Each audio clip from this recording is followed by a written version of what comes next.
Alright, everybody, welcome to another week of the Safely Extreme podcast, where we discuss game design and industry topics here on Game Wisdom. I'm, of course, Josh Placer, and joining me, as always, my co-host from Nexus Games, Sharky. How are you doing? I am doing great, I think. We're in the... There's just no telling until things progress. Mm-hmm. We're in the pre-holiday mode right now. Everybody's getting ready to shut down, I think, in about a week or so for Christmas and New Year's.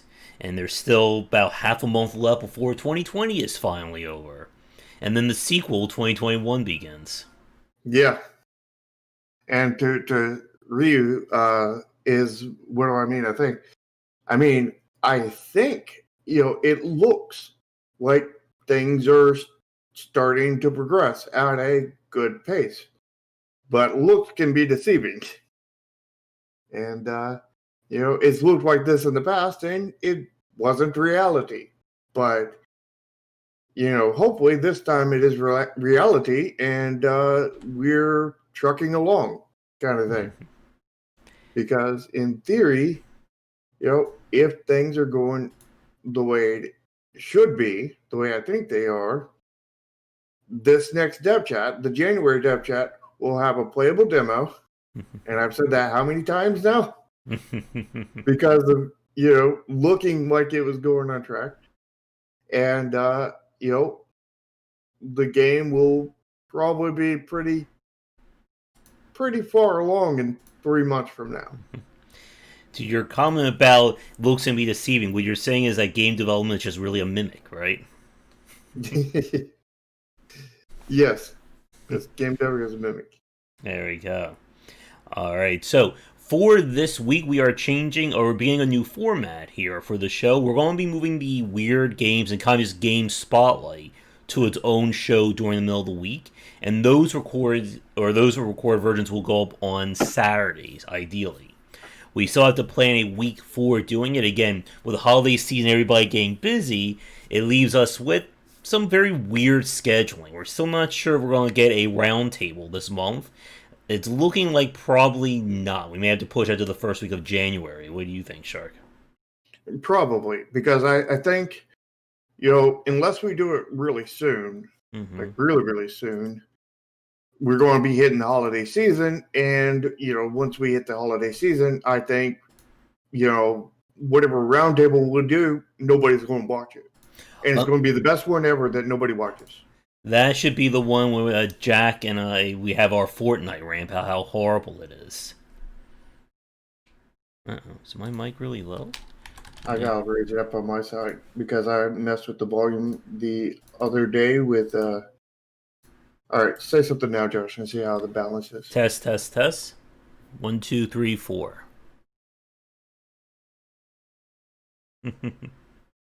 Because I messed with the other day with live stream I was doing on the dev stream, because we started playing music in that.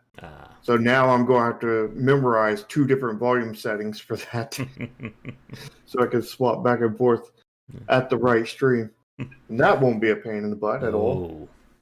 Yeah, so like I was saying, this should be the one when we get Jack on, we just ramp how horrible Fortnite is.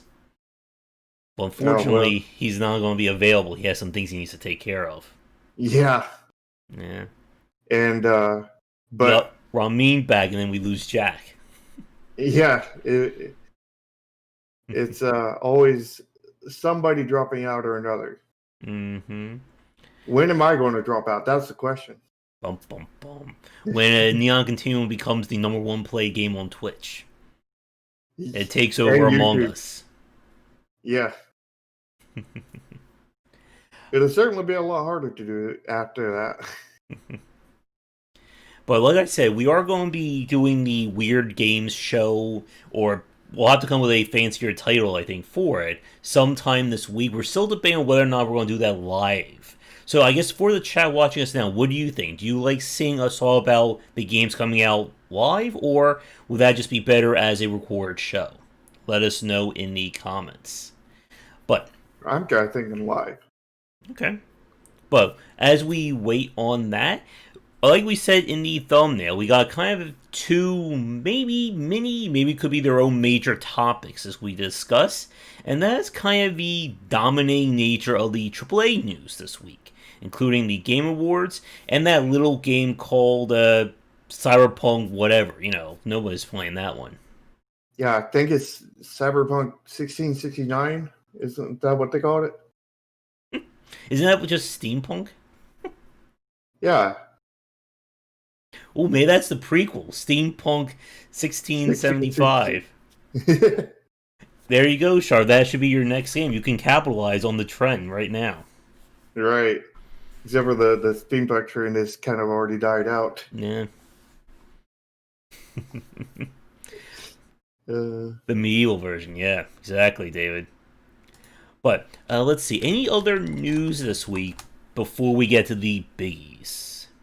Well, I mean, sort of our two topics today is the news. Yeah. Trying to see if there's anything else that came out just worth mentioning. So yeah, this is going to be a really weird one because not only are we not having the weird game segment, but our news and our topics are clashing into each other, combining, merging into one monstrosity. Yeah. And that's what happens when the holiday season and award season explodes, right? I already picked my top 10 games of 2020. Have you gotten around doing that yet, Shark? No, I have not even started. Bum, bum, bum. This time I'm the one who's early. But we'll see how long that lasts. Well, you were early last time, too, because you didn't even tell me about it until like the couple days before. I was like, This time I've actually been really busy. I've been really busy for like the last, 3 weeks kind of thing. Like lots of stuff is happening right now. Mm-hmm. Even more getting piled on top of it every day. Yeah. And for those of you watching this live, we also have... There we go. Thank you, Mojo. We also have 2 devcasts coming up this week. I guess this will be our pre-holiday discussion. I'll be talking with Mark from Nox Arceus about finally releasing that game and seeing what it's like to release a game for the Apple II in the year 2020. Is that Cyberpunk or is that just time travel right there?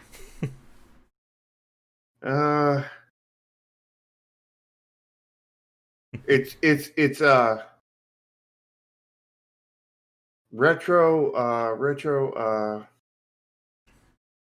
modern retro. Or is it retro modern? Probably retro modern, but we'll ask him about that on Tuesday.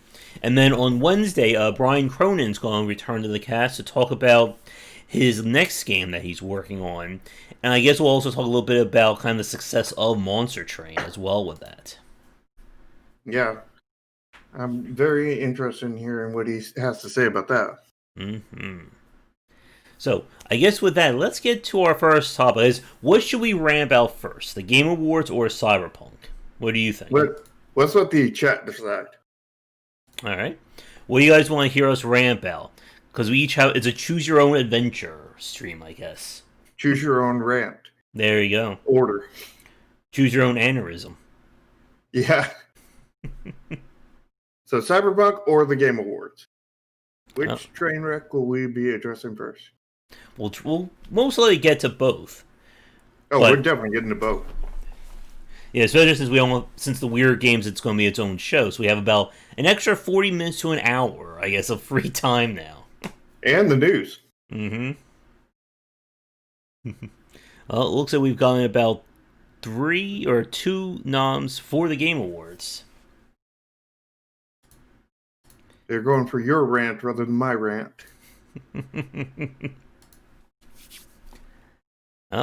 Any more votes? Last call? Got a few seconds. We need we need the Jeopardy music to play. Do do do do do do do do do. I think we've settled it. I think at this point. All right. Yep. All right. We'll start with the Game Awards, and I guess that will also kind of lead into Cyberpunk, because most likely Cyberpunk will be mentioned at next year's Game Awards. See how it's all circular? Yeah. All right. So it, as always, when it comes to December in the game industry, it is the game of the year game of the year season, and that of course means it's time once again for the Game Awards. And Game Awards have always been, I think, a very I'm not sure I want to say polarizing, but just very like weird section when it comes to the game industry and game media. For those of you who are too young to remember, it originally started out on Spike, the channel for men. Hello, Bebop. And back then, it was basically full on cringe each year. Now they've traded in the cringe for corporate advertising and a different degree of cringe. What do you say? Yeah, I think it's more cringy now than it was to begin with. It's kind of hard to tell. And unfortunately, we can't exactly stream the Game Awards, as I'm sure YouTube has the drones circling over my house right now if I try to directly stream that live. Like, this probably may even get demonetized because of that, even though there's nothing being shown in it. Probably. They've been demonetizing the live streams lately, I've been noticing. So that's always fun. Let's see. Yeah. Oh, yeah. Definitely going to be a lot in terms of my rants about things.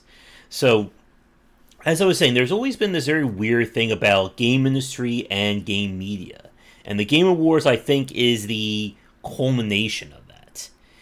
And especially in terms of just how it treats, people who make the video games. And in between the, 3.5 hours of advertisements, Instagram posts, and celebrity cameos, there's very little in terms of discussing the game industry there. Yeah, and that's something that you can notice all across the world is like pretty much everybody craps on the game developers. The publishers crap on them.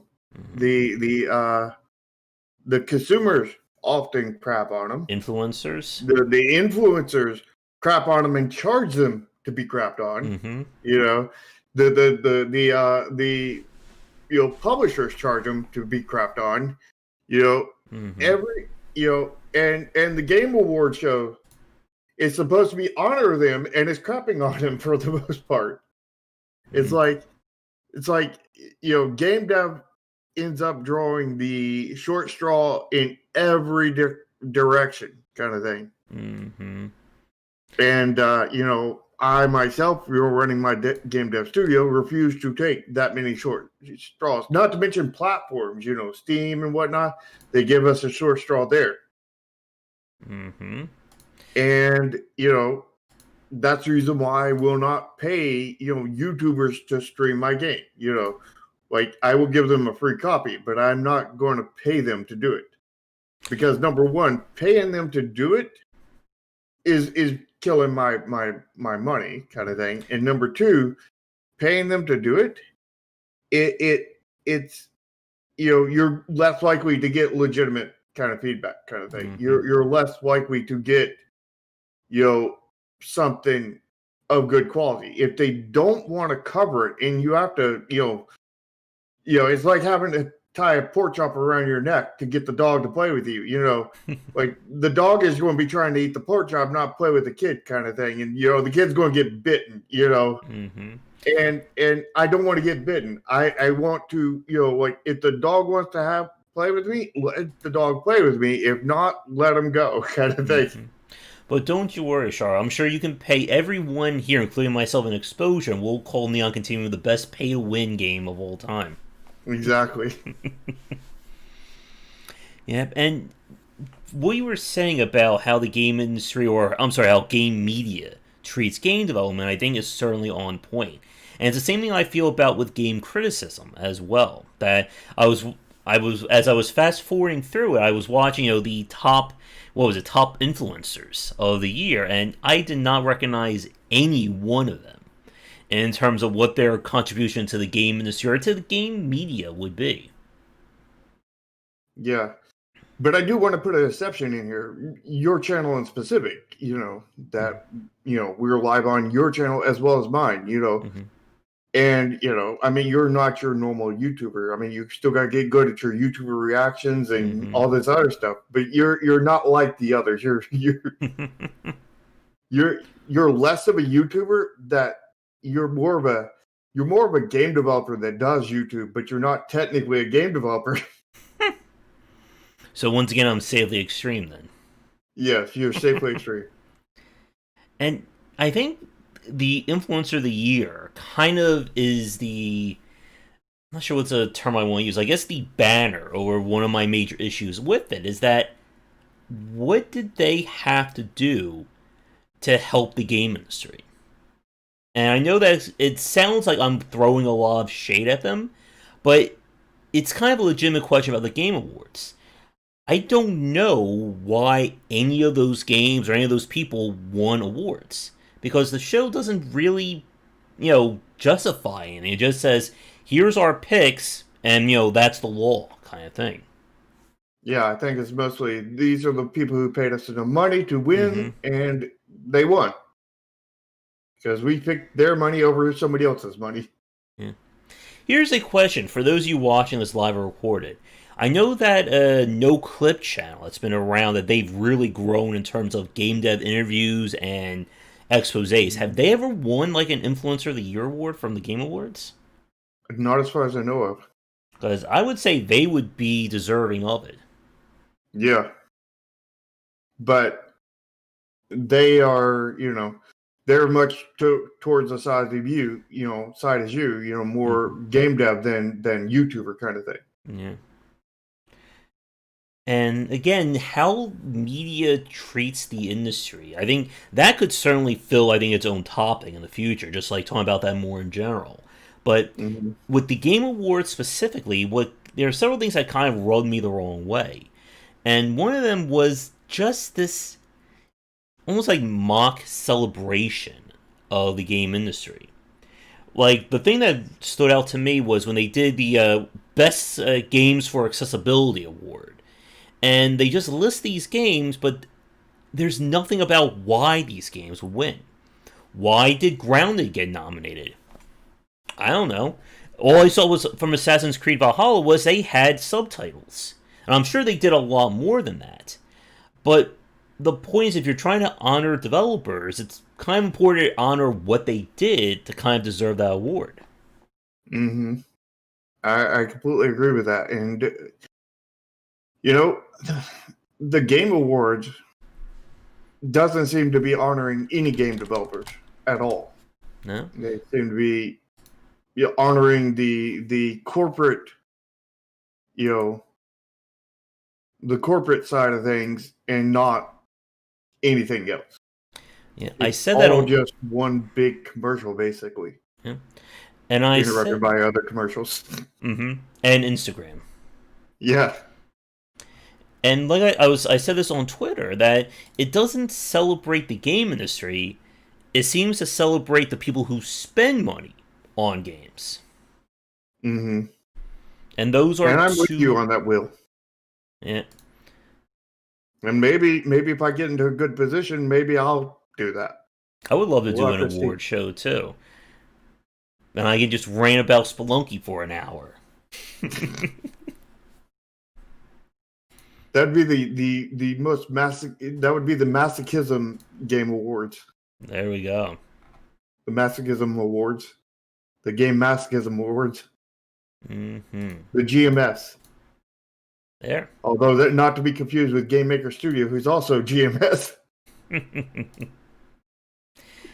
And again, like, when I look at the winners, or even just the nominees, it's very hard to know why they were picked outside of money spent.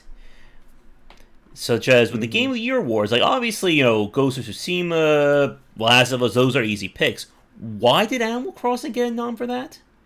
I know people played it because they were stuck inside, but why? Like, why would that game be deserving of a nomination? Because it's a first-person shooter, visual novel, roguelike tower defense game. That's why. And then for best game direction, that one I think a lot of people have some contention with because The Last of Us and Naughty Dog were under a lot of fire for very hazardous workplace, focusing on crunch and things like that, and they still won best game direction. Yeah, because see how you win best game direction is the easiest way to win it is you take all the developers, you take them and put a chain and you lock them to their chairs so that they can't move and they have to work 24/7. Mm-hmm. And when they're getting that much productivity in there, then that is the maximum production you can get. So you're the best production leader at that point. And if they die, they can't complain on Twitter about it, so nobody knows. Yeah, exactly. And you get the maximum number of production, and you get the best production. Mm-hmm. You get the best direction of the game just by making them work nonstop. Mm. And the one, while we're talking, I'm like scrolling down on the Game Awards to remind me of the train wreck of it. I don't know. I would honestly say that Hades should have taken Best Narrative. It's original. It actually managed to fold the whole roguelike nature into a story that made sense. And I don't know. I think it avoided a lot of the tropes because of that. Yeah, like I didn't play much of Hades, but I really enjoyed what I liked, what I played of it. I was about to say I really enjoyed what I liked of it. I hope you enjoyed what you like of it. No, you hated what you like of it. Yeah, there we go. Let's see. Best art direction? I'm not. The fact that Ori didn't take best art direction, I think, just completely shows how ugly of a game that is, right? Yeah, it is the ugliest game ever made. And, that is like the bare minimum of, graphical aesthetics you have to get to be successful on Steam, right? Mm-hmm. Yeah. I mean, who would have thought that he would have been nominated, right, for best art? Yeah. It's the most horrible, ugly looking game. We joke about this now, but 20 years from now, that will probably be true. Probably. Best score in music, I really don't have anything to say too much on that one. Surprise. Doom and Haze, I think both had really great music. I did not play Final Fantasy VII Remake, so I can't tell you if it had good music or not. You played a little bit of it. You played more than enough of it. You played way too much of it, to be honest. That was a train wreck and a half. What's the difference between best score in music and best audio design? That's a good damn question. And why was Resident Evil 3 nominated for it? I mean, maybe best score is talking about like orchestral stuff, and the other one's talking about like technical edit stuff and stuff like that, not orchestral. Yeah, electronic based. I don't know, but it's like, why do you have these two categories? Yeah. Incidentally, I think we're spending more time on this than the actual Game Awards did. Yeah. Take that. Best performance. Again, I don't play enough AAA games. I didn't play Ghost of Tsushima, so I can't say anything there. Or Spider-Man Miles Morales. I would say Logan Cunningham was great in Hades. And I don't even know if that should be an award at all. Because, they definitely, voice actors and such definitely need credit and whatnot. But they're also, pretty much the highest paid of all of us. You get paid more than anybody else. And, they have a really good union, unlike anybody else, hence why they get paid really well. Mm-hmm. And they, the work they do is very strenuous, but they do very little work, kind of thing, because they have to do very little work because of how strenuous it is. Mm-hmm. Because, I've heard that, like a 4-hour a day, with only like 2 or 3 days a week is like way too much for a voice actor kind of thing. Oh yeah. So like when you're talking about the quantity of work, not the stressfulness of it, which I mean they definitely deserve a gold medal for that kind of thing. But when you're talking about the quantity of work, is very, very little compared to everything else. I do say that, or I do think that they do deserve an award, especially with how much, cinematic elements they bring. Again, a professional, high quality voice actor, I think, does add to a game. But for those you watch, you know that for me, they're not the reason why I would play a game. But I do think they do add. We play games where the difference between good and bad voice acting can definitely stand out. Well, I think voice actors would be better hosts for the show than awards because they're actually connected to the industry and everything. And I think they would be good people to give out the awards rather than get them kind of thing. But I mean, they definitely like earn good credit. You know what I mean? I'm not trying to discredit them. I just think they would be really good to give out awards. Yeah. Kind of thing. And speaking to Will's point about diversity, that takes us to the next topic, or the next award, Games for Impact, which I don't know what this award actually means, or how do you rate a game on this? Well, basically, a game for impact is basically however much money, they impact them over the head with. So basically, the more money you drop on their heads, the more impacted they are. Therefore, the more likely you're able to get the Games with Impact award. So it's a pay to win competition where you just whack people upside the head with money. There you go. And what I find just very odd about this list is that when I look at the nominations or the nominees for it, they all have very low numbers in terms of sales, except for Spiritfarer. That's the interesting part. Spiritfarer had the most sales out of all the games that are nominated. And again, I don't know why Tell Me Why actually won anything, because I didn't even know what that game was until someone said it was. Did you hear that game when it came out? No, I didn't hear of it. As far as I know, I didn't hear of any of them because I didn't watch the award show. I mean, Kentucky Route Zero definitely deserves something for being in development for so long and finally coming out. And you would think a game... What was that? So does that mean Star Citizen definitely deserves something? It deserves something. We don't know what yet. And you would think... Game of the decade. Yeah. And you would think that a game that is supposed to explore, living under, Nazi rule in World War II or before that would have gotten at least something. Probably. Yeah. I mean, if it wasn't, just paid off. Anyway. I mean, it's good that they, Through the Darkest of Times, got nominated for. We did play that one on stream. Not exactly the best stream-friendly game, right? No, not at all. But again, I don't know why Tell Me Why won. And again, tell me why. That's what I was about to go with. Other than that, it came from Don't Nod, who their previous game was Life is Strange.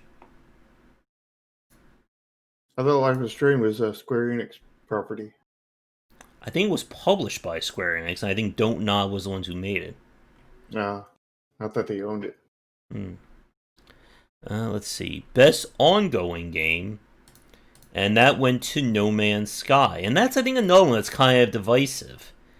That, yes, it's been in development for so long because the first version of the game was so bad that everyone hated it. Yeah, it's been in development for so long because it wasn't a release game when it released. Yeah. They sold you a 1.0 game and you got a 0.1 game. And it is predominantly single player, right? is it full multiplayer right now? They did get multiplayer in there eventually, Because but I don't know how multiplayer the multiplayer is. yeah, I like think it might just be you create a server and people can join in on you, like Factorio kind of thing. because like here's the thing: the more I think about it, that's not technically an ongoing game. Like when we talk about ongoing, we mean something like live service. That daily or weekly content, continual updates. The game is growing and changing along those lines. Like No Man's Sky just simply went, like Early access, yeah. without saying they were early access. I mean, hell, we were to say best ongoing game, like Factorio should have won that one, right? Yeah, like if we talk about the best early access game, which is what they basically kind of referred to it as, it would be Factorio. Mm. And no Factorial on this list. That is very surprising. Well, again, surprising for us because we look at indie games constantly. Yeah, and that's kind of the rule of the Game Awards. No indie games allowed. Only shit games. I mean, AAA games. Mm-hmm. That's kind of the same thing in a lot of aspects. And speaking of, then we have the next award, Best Indie. And we have, and Hades took it, which I think Hades suddenly deserves that. At least, I think it was a very solid game. Yeah, Carrion was on. although Oxygen Not Included could have took it too. Did Oxygen Not Included come out this year? It came out like 2 or 3 months ago. Really? Mm-hmm. That's the reason why they're right now working on the DLC, the first DLC for it, because it came out not too long ago. Well, according to Steam, it was officially released on July 30th of last year. I don't think that's right. Because I think it was, because that was on my list for last year. Or I think it either was on or got snubbed. Spelunky 2 made it onto the list. Best mobile game. This is the one that we were both talking about on when we were playing Factorio. Again, It's going to be Raid Shadow Legends, which now we need to run the sponsor spot. Mm-hmm. No, Shadow it Legends. is Among Us. Because Among Us won Best Mobile Game 2 years after it was released for the year 2020. Yeah, because it's brand new, right? Mm-hmm. Didn't come out 2 years ago. It came out this year. And again, this really, I think, highlights part of the issue of this award show that it really only caters to, I think, most money or what is, people consider hot rather than what's critically considered great. Because why is Call of Duty Mobile and Legends of Runeterra on this list? Yeah, Legend of Runeterra hadn't even released yet. Really? As far as I know, it's still in early access. I mean, in all honesty, love it or hate it, I would say Genshin Impact probably should have won the award. Just for like the sheer amount that they put into a mobile game. Yeah, like I definitely really enjoyed Among Us, and I don't think it's award worthy. I think it's a really good game when you have the really right circumstances to go with it, and you overlook a lot of the flaws, kind of thing. But like, it's not this year. It has a lot of flaws. Like even in its, even if in 2018, I don't think it would deserve a award because of all the flaws and whatnot inside of it. Despite it being a great game under the right circumstances. And yeah, I mean, like Genshin Impact was released this year. Yeah. And it seems like a really solid mobile game. Super solid. So yeah. And again, it feels like the award show just caters to people who spend money or yell about video games rather than people who design or, talk about the games. Yeah, they should rename it to not the Game Awards, but the money shouting awards. That would be a more accurate name because they're not awarding any games really. Best community support went to Fall Guys. And I don't understand the idea of when it says for what why it won. The award was for best of the first one, recognizing for outstanding community support, and then transparency and responsiveness. What does that mean? It means they had an image that was 100% alpha value, so that like there was nothing; it was just invisible, and that was fully transparent. And when they clicked something on there, it was responding. And inclusive of social media activity. So if you do memes, if you do good enough memes, you can win an award. Yeah, All right, and here's something that I need to ask everyone who's watching this. Why is Valorant being mentioned so much? Like, I see nothing about this game from like everywhere that I look. Why is this game being mentioned so many times on the Game Awards? because China paid a lot of money. Because Valorant is a China game, and it's very much one of those ones they built specifically to spy on people and convey their information war and whatnot with anti cheats that go into the kernel of your computer, Mm. which no anti cheat has ever done before, and they really just mine they not only do Do they all mine the all your mining. information, but they open up a back door that any hacker can come in and take advantage of Mm-hmm. and just hack right into your system. And they really want to get their China propaganda out there and steal all the information so they can really sink into the information war. So hence China has given a lot of money to the Game Awards to make sure that it's everywhere. Mm-hmm. well, That's why it's everywhere. somebody needs to know this, Mr. Game in Chat, right? There has to be an answer somewhere. And here's like the thing that just really irks me. Like every time somebody mentions Destiny 2, it's because of something negative that Bungie did with it. Like I really haven't heard anyone just like sit down and tell me this is an amazing game to play. Yeah, I think I heard it was a lot better than Destiny 1, but that's about all I heard. Basically it was an apology for Destiny 1, I think, Hmm.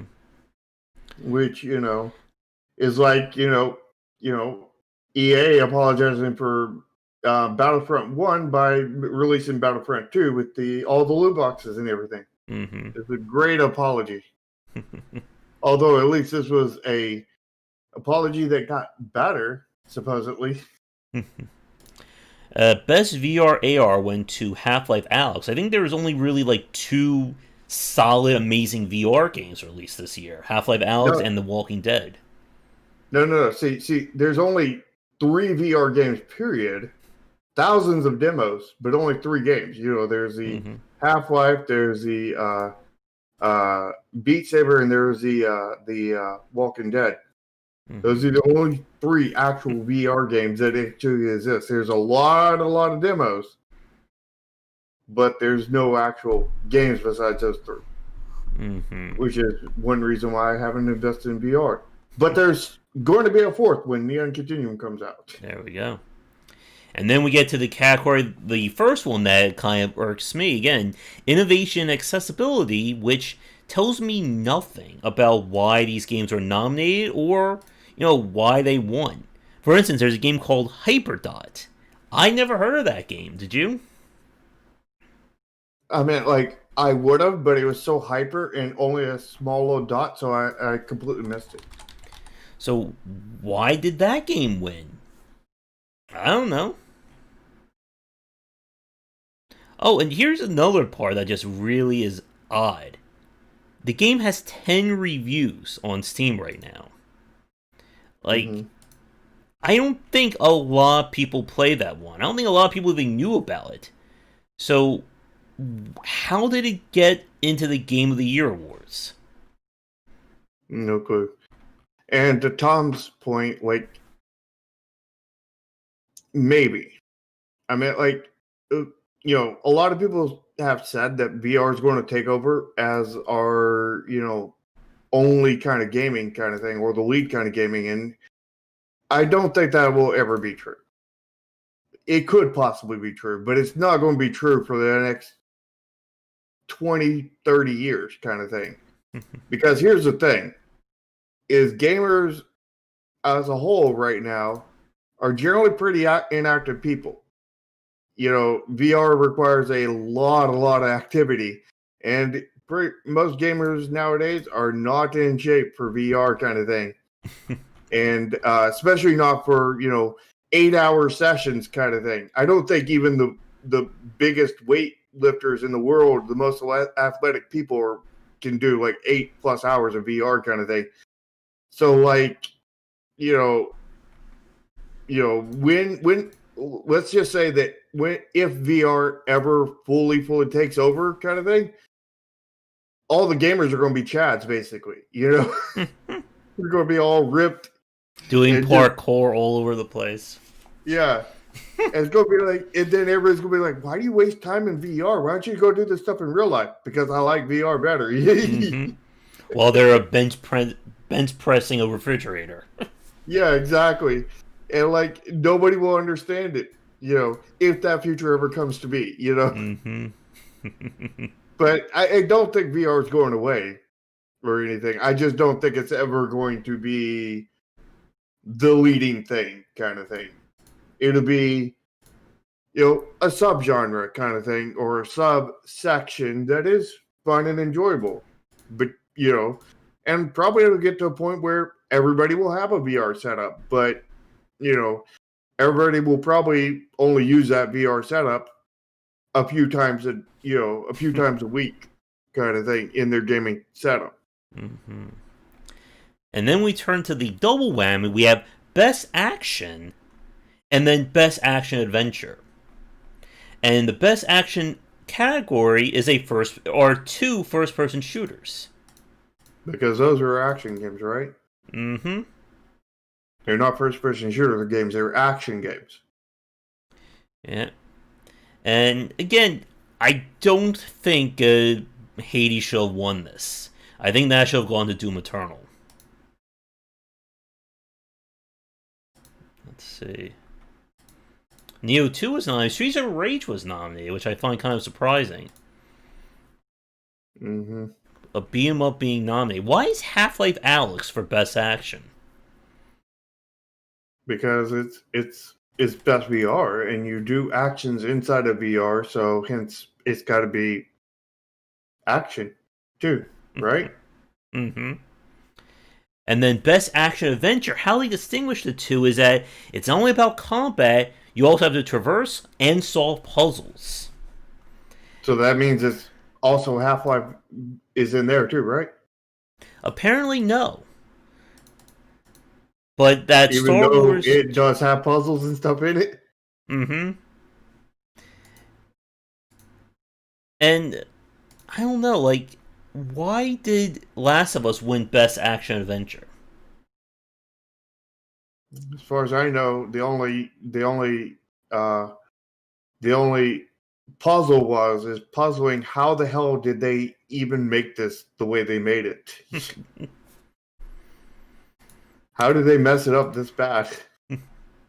That's the real puzzle. Yeah, honestly, I think Ori should have taken that, or Marvel Spider-Man for that kind of movement system. Yeah. And again, here's another bit of a question for you: why are there 2 action categories and no first-person shooter categories? Yeah, that's a good question. Again, you'd have to ask Keeley on that one. Mm-hmm. Best role-playing went to Final Fantasy VII Remake, Shark's favorite game.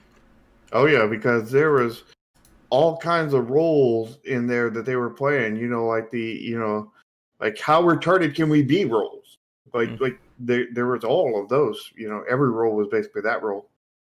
They were all playing the how can we be the most retarded we can and shit on the best game that was ever made. Mm. or one of the best games that were ever made, rather. Best game for me. And what Final Fantasy VII Remake reminds me of? Mm-hmm. It reminds me of the same way Konami treated Kojima. You know how they completely shit on him and everything. And the Final Fantasy VII Remake is like they're purposely shitting on all the old team that they quit on them because they were entrenched management and everything. And they're like, "This is the best game you ever make. Let's just completely shit on it." Because like the whole thing about Final Fantasy Remake, the whole goal in there is undoing everything that happened in Final Fantasy VII. So they are purposely screwing up everything on purpose, completely shitting on the game as a whole, and hence the original developers, which is the exact same thing Konami did to Kojima. And I'm sure you're going to be in line for part 2, or how many parts are going to make of that too, right? Oh, they're doing episodic through like the Walking Dead thing. So it should be finished by what? 2065? Probably. Given how slow screenings can work. And they'll only make they'll sell every copy, every little bitty like hour segment for like $60. Mm-hmm. So they're turning one, and they're going to milk it with all kinds of filler and everything, and just make it where it's no longer a 40-hour game, but like a 3,000-hour game with very little content in between, and all of it will be like $60 per hour. They'll do per minute during the Sephiroth kill scene. Like the sword will be coming down, pay $2 to continue. Come down a little bit more, pay $2 to continue. Yeah.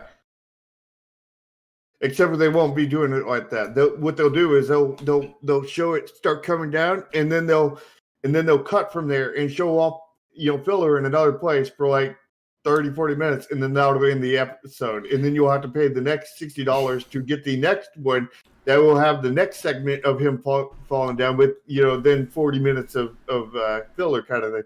So it's just a Dragon Ball Z Final Fantasy then, right? Yes. But if it was more like a Dragon Ball Super Final Fantasy. Oh, good. There you go. We just pissed off Dragon Ball and Final Fantasy fans in the same sentence. Well, I'm a Final Fantasy fan and a Dragon Ball fan, so. But I say these things myself because you can be critical of the things that you love. Like Dragon Ball Z is one of my favorite series, out there, and Dragon Ball Super is an absolute train wreck, as is Dragon Ball GT. But Dragon Ball GT had the Baby Saga, which was really good. That's the one thing GT had going for it. I mean, like Super had some good fights, but like. That's all it had was just animations. Mm-hmm. Speaking art. About animations and fighting, best fighting I think is very contentious as well. Mortal Kombat 11 took that, but here's the thing: Mortal Kombat 11 already came out. It's not it wasn't released in 2020. Well, I mean that doesn't matter. Does that mean it came out in 2018? Mm-hmm. And why did Dragon Ball FighterZ get snubbed on this list as well? Yeah, I don't know. I think that was 2019 too, wasn't it? Yeah. But they've been getting more support as well. Yeah, but they're not Mortal Kombat. Well, we've been ranting for like the last 50 minutes about the Game Awards, rats. But which, in a way, we are doing more about game coverage than the Game Awards. Mm-hmm. Oh, because it's the Ultimate Edition? So did they release the Ultimate Edition of Among Us?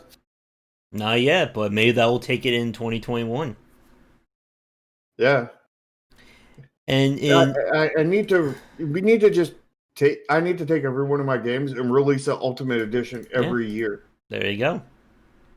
Like it's the Ultimate Edition. It's the Ultimate Edition. It's a Alpha Edition. It'll be the Omega, and then we do the Gamma, and There you go. We just have all these editions just every year, and just we'll win the Game Awards every year in Best every category. Best Family Award went to Animal Crossing, which I think that should have been a no-brainer. I wonder why Crash Bandicoot 4 was nominated for Best Family Game, and why was it nominated for Best Action Game? Because they say Crash Bandicoot 4 is like one of the hardest games released this year. That's the perfect game for family. Mm-hmm. It's how you ruin your family and you hate everyone because nobody can beat the game. Which, Extreme, right? incidentally, Mario Party should have been on for Best Family that came out this year. Yeah. Mario Party, the game that ruins families and relationships all at the same time. And then we turn to Best Sim/Strategy, because those two genres are perfectly in line with each other, right? Oh yeah, like there is zero difference between a strategy game and a sim game. Well, There is no difference between a, I don't know, Ages of Empires 2 remake and a let's say Truck Simulator. truck simulator. There is zero difference in between those two games. They're two sides of the same coin. And apparently Microsoft Flight Simulator took home the award. XCOM got nominated. I don't know. I honestly would have thought Crusader Kings 3 should have gotten that award, considering the amount of praise that game has received.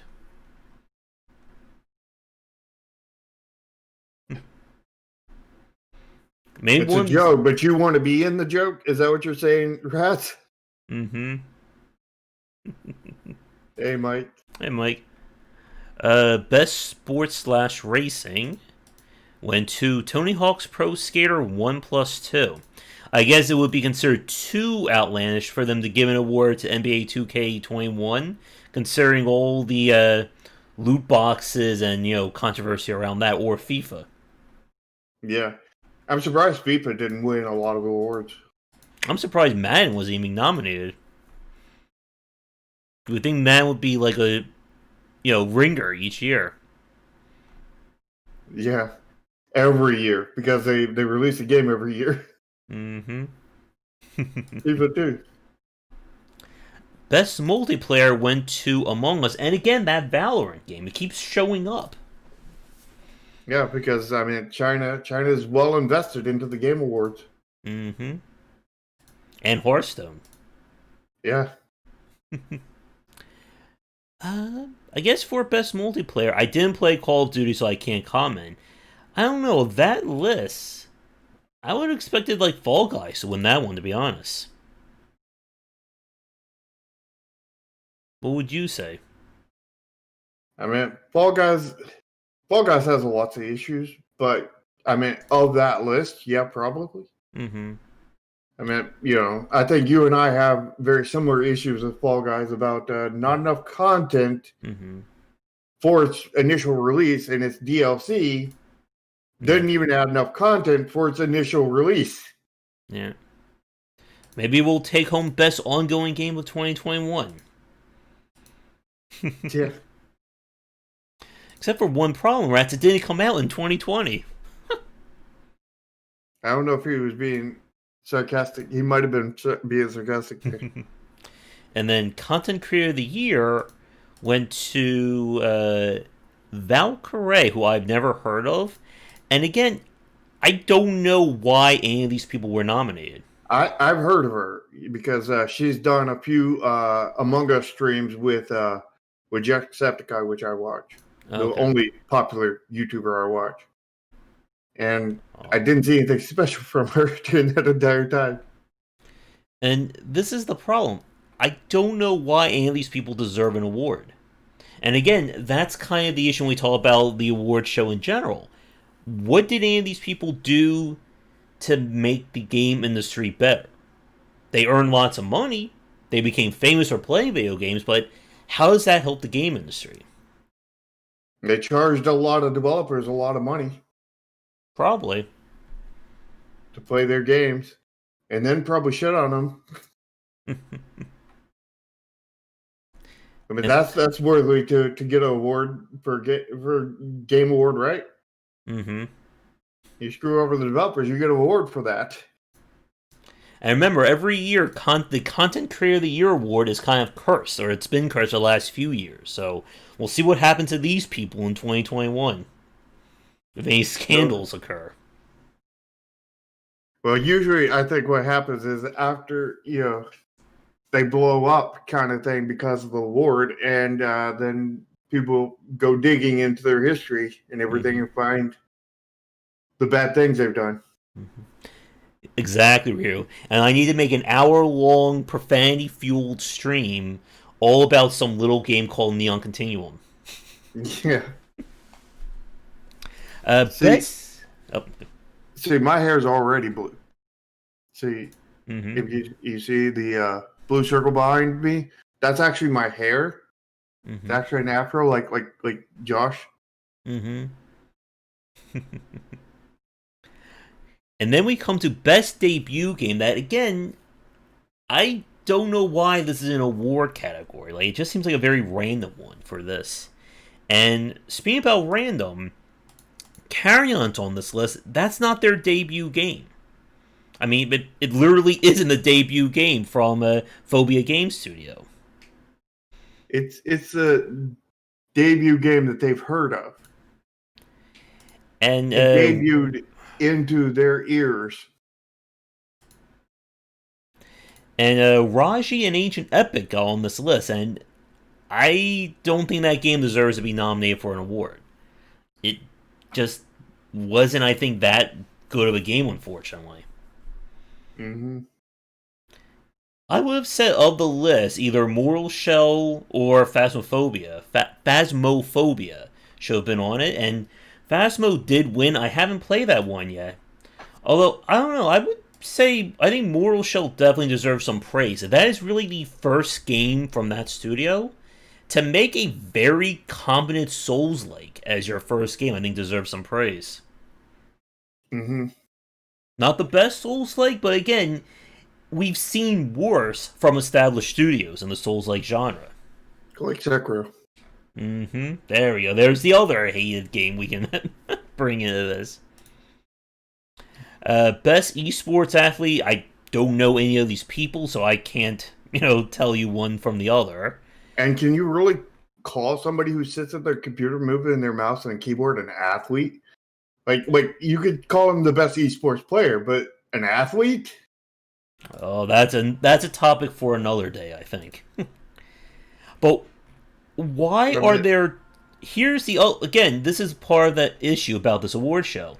There are 3 different awards about esports people. There's Best Esports Athlete, Best Esports Coach, Best Esports Event. What did those have to do with the game industry? Everything. I mean, without esports, the game industry wouldn't even exist. Nobody ever played Mario or Final Fantasy. Not before there was esports. You could become the best esports player of Final Fantasy VII Remake. I'll decline. Best esports game went to League of Legends, and Valorant's on the list again. This is like that time when we did the Weird Game Center. That same publisher kept showing up for every one of the games we were looking at. Yeah.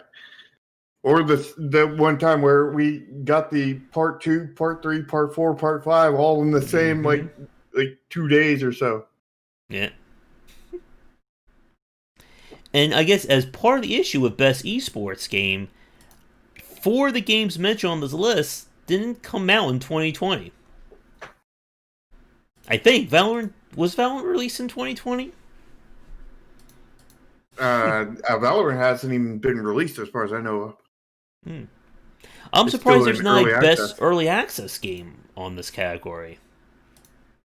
Oh wait, and here's another award about esports. Best Esports Hosts. Why is this part of the Game Awards? Because it has everything to do with the games. Because before there was eSport host, there was no games. We couldn't have any games before that point. Oh wait, there's another esports award, best esports team. I think there's more esports related awards than there are game awards.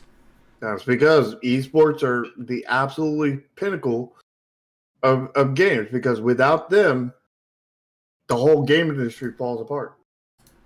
Like if esports cease to exist, then there would be no games. Mm-hmm. Like Chrome Asia that I made, the word of the day, it wouldn't have existed if it wasn't for esports. Because Mm-hmm. tactical RPGs, with strategy based, good UX design, that kind of thing, yeah, could not exist without esport players. Mm-hmm. Couldn't exist. So There's no that way. So we just spent about an hour, a little less than that. And again, I think we spend more time covering the video games and developers of the awards than the award show itself. Because the award show is what, like 4.5 hours long? And I think most of that was just advertisements and world premieres. Speaking of which, it's time for our world premiere. Yeah. And then you go from one world premiere to another. Exactly. And people are still talking about how Jeff kind of like really dissed the Amplitude developer. Or the ones who did Dungeon of the Endless. What did he do there? He was just like, yeah, that game looks nice. Okay, let's move on to this next one. He just like kind of like completely like changed his mood when he was talking about that game. The ones I'm excited about are Evil Dead, although I do see some red flags with it. Um, what was it? Dark Tide or War Tide, wherever it is, the one from the Vermintide developers, the Dungeon of the Endless game, and Back for Blood. Those are the four biggies for me. Yeah, Grim, that's what we were talking about before. About this is supposed to be a show for the industry, but it's not. Mm-hmm. It's pretty much shitting on the industry for the most part. And again, like speaking about that, there were more celebrities giving awards than there were actual game developers. And YouTubers getting awards, and esports players. Mm-hmm. And again, like they spent a lot of time like talking to people who were playing video games. That's great and all, but that's not the industry. That's not game development. That's people who play games. Hmm. Yeah, A game I player is not the same as a game developer. really. I thought if you just play 500 hours of games, you know all about game development. No, no, no. See, game players are above game developers. See, game developers are at the bottom, very bottom of the tier list. You know, first there's first there's the platforms, and then there's the publishers, and then there's the content creators, and then there's the players, and then at the very very bottom is a game developer. So like all the shit rolls downhill, right down to game developers because they're the least important of the entire process. You don't need game developers to make video games. Yeah. Yeah, I would agree with that, Nader sign about they did seem a little generic. I'm just hoping again that we do see a little bit more in terms of that improvement, or more in terms of what they're doing in terms of Left 4 Dead. So it's not just Left 4 Dead 2.5 or whatever. Yeah. Yeah, so again, like as we went over this entire list of the award show, it doesn't seem like it really celebrates the game industry. Again, it celebrates, I think, the games people spend the most money on. And the people who make the most money. Mm-hmm. I'm still not sure why that Christopher Nolan gave the award for best game of the year. I don't know. Like, is he working on a game that I missed? No, I think he likes games. I think is the thing. Yeah. And surprisingly, no Shigeru Miyamoto, no Hideo Kojima. Like, where were they? I thought like Hideo Kojima and Jeff Keighley are like tied at the wrist or something. We needed more Norman Reedman and Keanu. Mm-hmm. Yeah, Keanu gave an award too. I'm sure he'll be at 2021's award show, right? Yeah, and 2077's award show too. Which does raise a bit of a question. Why was anyone from CD Projekt Red there, to give these awards? Why did Keanu Reeves deserve a host nom or host placement? Because he's famous. Oh, that's great and all. But it once again ties into this question. What does this have to do with the game industry? See, it's all about famous people in the games industry. Just not making games. Yeah. Nobody cares about the people who make the game. Unless you make The Last of Us 2. Yeah. And then you No. You're not making The Last of Us 2. You're directing them into slave labor by make The Last of Us to the. Yeah. See, it's anybody who shits on a game developer that gets in there, or anybody that has pretty much nothing to do with it. If you're famous or if you're shitting on game developers, that's where you get a game award. Death Stranding took it for last year, a lot of the awards. But maybe we'll get it for 2021 for some reason. It'll be 2022. It'll win Best Motivational Experience. Mm-hmm. I think there's still a Burnt Out as well. At least from what it sounds like. And they're not going to get a break anytime soon. Because it's after release when crunch really, really gets bad. Oh, yeah. It's super crunch now. Yeah. Super duper duper crunch, because they were waiting to super crunch like 3 or 4 crunches ago. Which we'll be getting into that in our next half of the show. Yeah. Is now a good time to transition over to that? Just one last thing, and then we'll switch over. So here's my question for you, Shark, as well as for the audience watching us live and recorded. What award category do you think should be part of a quote-unquote game awards that was not put in this one, or was not listed? Best publisher. Because they're really good at shitting on developers and whatnot. So, it's a perfect fit. I mean, the best publisher, we should have EA and Warner Brothers and Take-Two Interactive, and they should be nominated for best publisher. It'd be perfect. There is best indie game, Rats. I think Hades took it this year. Best fighting, best family, best sports. I just saw it. Most difficult game. Yeah, Sekiro wins that every year. I think for me, well, I'm going to cheat because I have 2. One would be, I think, most innovative in terms of design. There's always a most in terms of accessibility, but I want to see... Flappy Bird would win that one. What was that?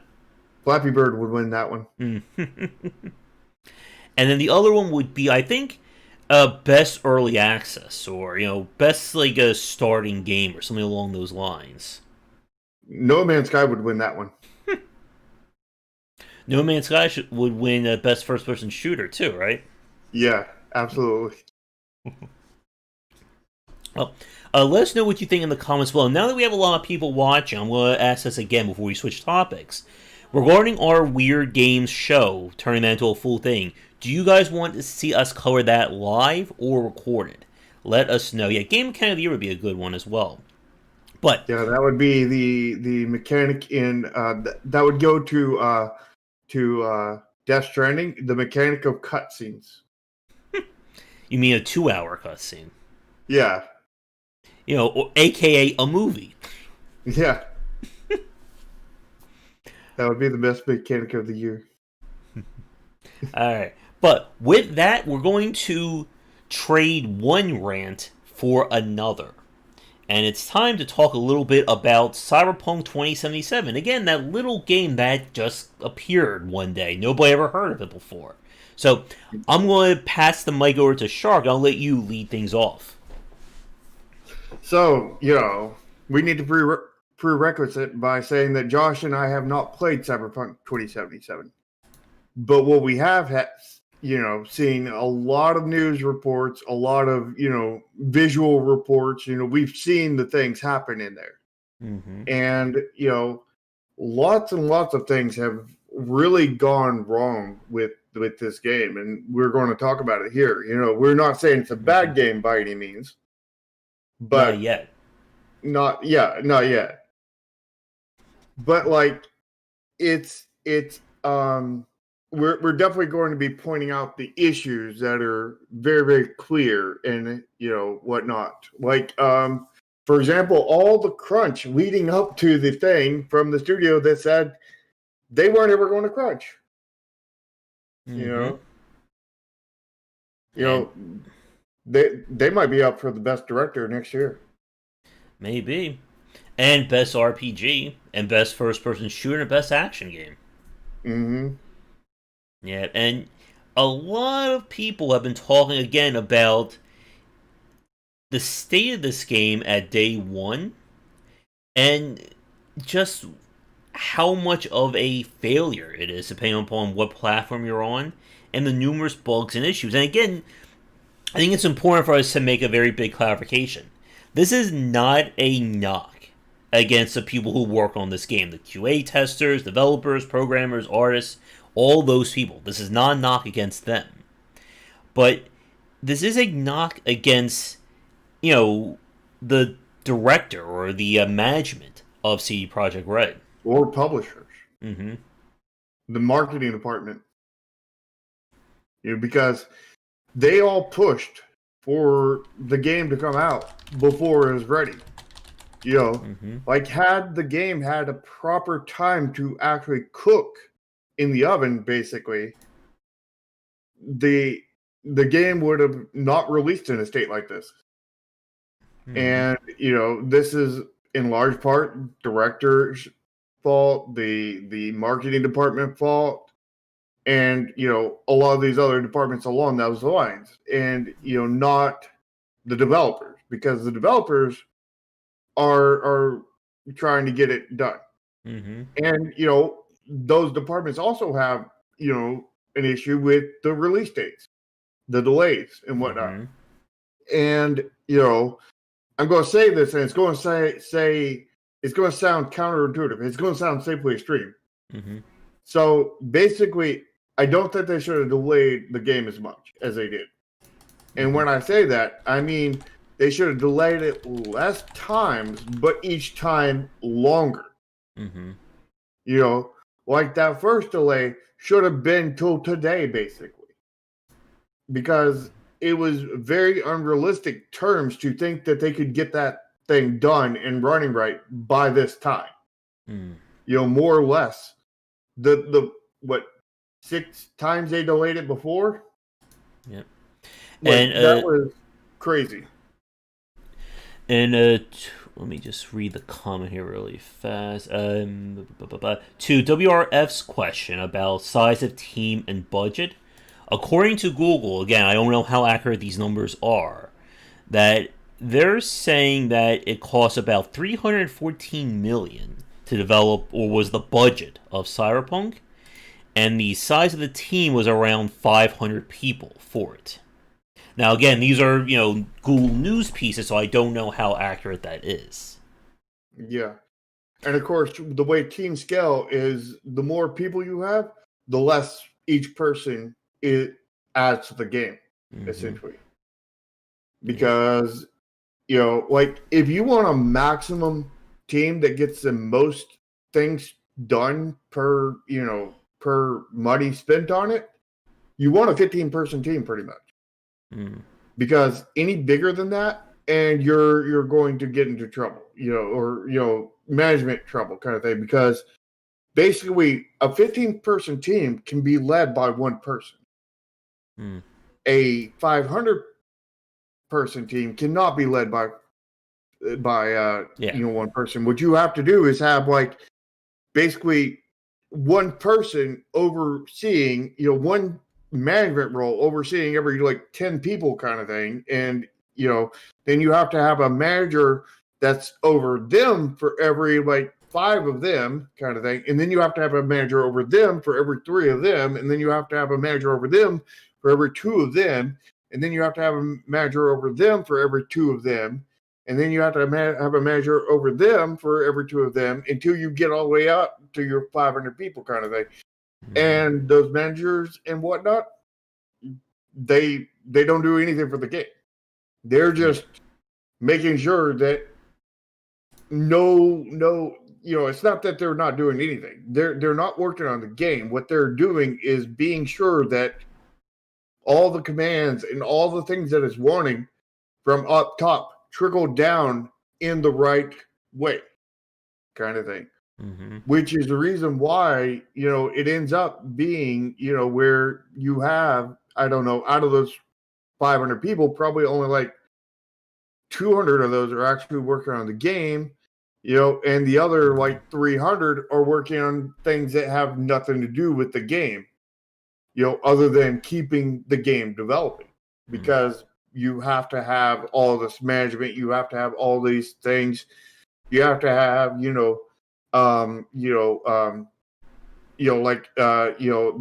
do you call that board that makes sure that nobody's mistreating anybody else? I don't know. The one you go report to when somebody, sexually harasses you? HR?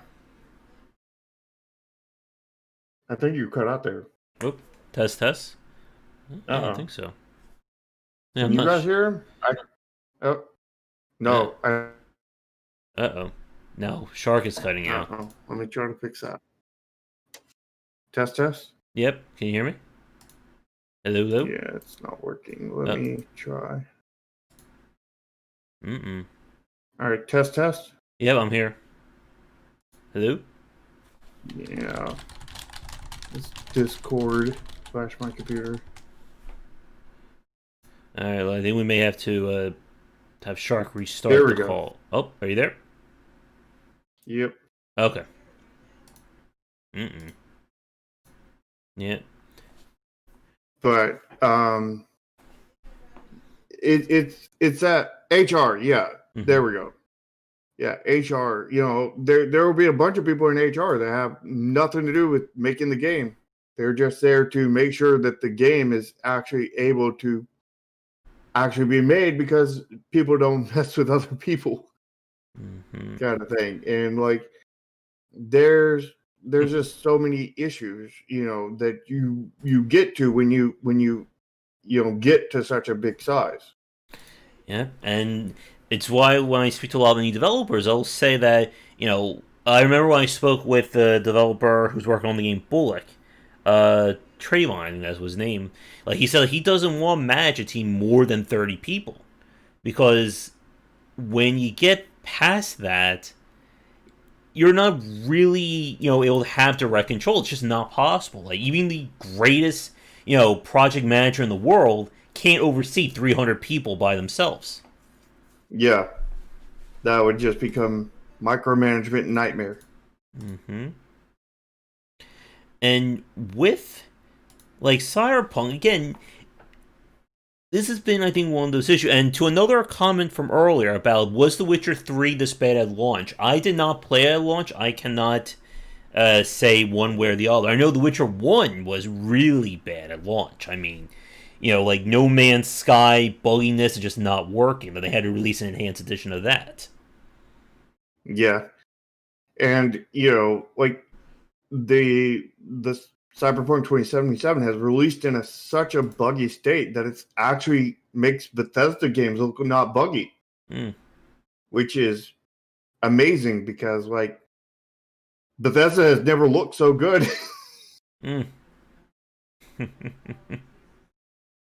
And that is the thing about this, is why aren't more people complaining about Cyberpunk 2077? Considering all these bugs. And it's that very weird, hypocrisy when it comes to, the game that you're looking most forward to, you can ignore all the issues that you would, hang another developer for. That's called fanboyism and fangirlism. Oh, yes. I saw people on Twitter, like, begging CD Projekt Red for Cyberpunk chairs and stuff like that. Which, to Ryu's comment from earlier, that would be part of my goal, right? I need to get a gaming chair. Yeah, I've got a gaming chair now. You've seen it, didn't you, Josh? Yeah. I actually really like it. Of course, this isn't just any gaming chair. This is a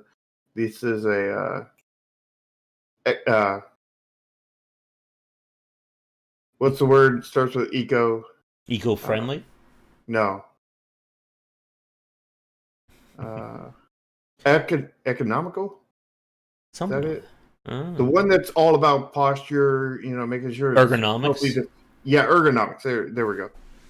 And to Soren's comment, so bugs are not so extreme. Would they be safely extreme then? Yeah. What would be a safely extreme bug? A bug that breaks your game, but it gives you like 10,000 in-game currency for free. No. It needs to break your game either by.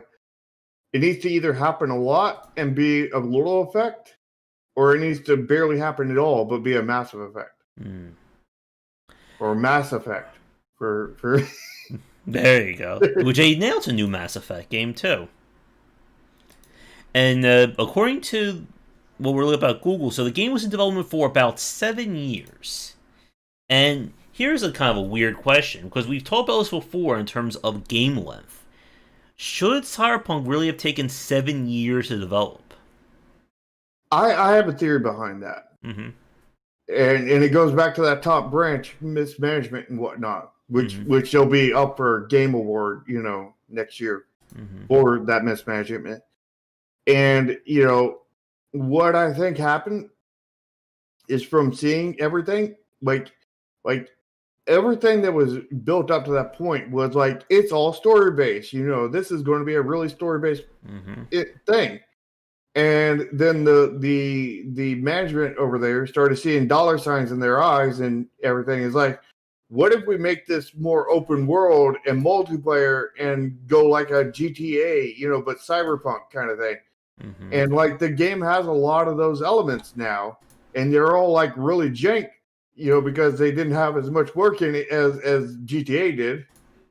And and also the whole wise monetization kind of thing. It's like you're just selling the game. No, there's a multiplayer now and all this other stuff. And it's like, yeah, this is just seeming like they're just trying to take a single player game and turn it into a GTA kind of thing and make all the money in the world off of it because they've seen how much hype and whatnot on it. And that has wrecked a lot of the single player aspect of it, hurting the game that was going to be really good. And then all that causes all the bugs, the longer development time, the all of these issues that we're seeing now, I believe, is a result of somebody seeing dollar signs and saying, let's just make this into a GTA version of this game rather than just a single player experience, because single player is dead and we get only multiplayer games from now on kind of thing. Like we've been hearing for how many years? That's exactly what it seems like to me. Yeah, and to Will's comment there, yeah, longer in the game doesn't mean more polished. It often means the path is wrong or the team is mismanaged. And yeah, again, like what we've seen, even with something like Cuphead, that Cuphead went through numerous revisions as the game grew in scope. And it raises that question of, is it better to release a small game so you can work on more small games over like a period of time, or put all your eggs in one basket and go over that big YOLO game? And more often than not, the big YOLO game is far more riskier. Yeah, I mean, we've seen this as experience, like through all these game developers and whatnot and all the releases. And generally, when you're looking at games that succeed in some form or another kind of thing, we're not talking about financially, but financially is definitely a part of it. But we generally see that games that succeed kind of thing in most forms of success kind of thing is that they are developed in the 1 to 3 year development cycle kind of thing. You see pretty much everything that's less than a year come out and feel very underbaked, very incomplete kind of thing, and just like missing, it's like this is a good concept, but where's the rest of the game kind of thing. And then with everything like, generally you see above 3 years, it's like this is overbaked, this is burnt, this would have been good had they not done all this other stuff. Like Cyberpunk, how Cyberpunk would have been really good as a, set along, single player game kind of thing. But when they tacked on all the multiplayer and the open world and all of this stuff, seeing those dollar signs and everything, it degraded the value of the game.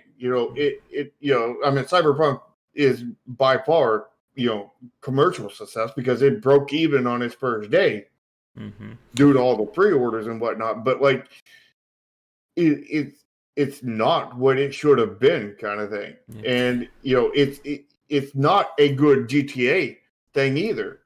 And it could be eventually, but not right now. And I think it's also important to clarify that development in indie is different than development in AAA. That if you're a small team, like if you're only like 4 or 5 people, we're not expecting you to do the work of, 100-person team in 2 years. Yeah.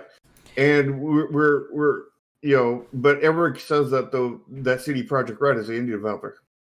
Because they're not a corporation and they don't have 500,000 people working for them. Well, isn't EA indie now?